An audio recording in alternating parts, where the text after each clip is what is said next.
Sebelum kita menyaksikan podium bagi kategori Peternak Sprinter Pro M Cup, ini adalah highlight bagi perlombaan. Famin yang bermula dengan begitu baik berada di depan Amirul Afiq.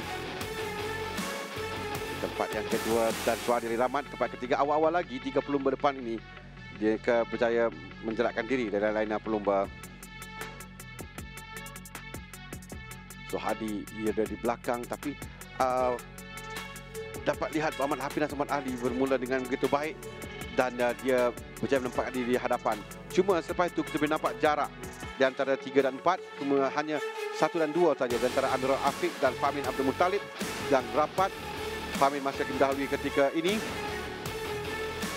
Tempat insiden yang membabitkan laporan pelumba, Amirul Afiq berjaya memintas Famin Abdul Muttalib dan pada awalnya Famin dapat untuk mengejar, tapi selepas itu ketika dia cuba untuk mintas hampir dari untuk hilang kawalan dan membolehkan Amirul Afiq terus jauh di depan, meninggalkan kelebihan yang cukup selesa di tempat yang pertama.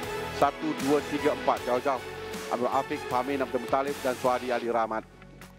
Hafiz Ali di tempat yang keempat.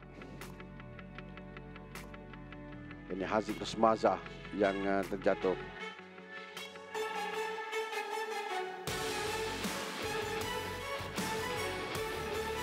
Perlombaan agak tenang bagi Amirul Afiq Ahmad Solehin, bagi dia mencatat kemenangan pertamanya untuk musim 2025 yang juga menandakan persaingan terbuka dalam kategori Peternak Sprinter Pro M Cup ini.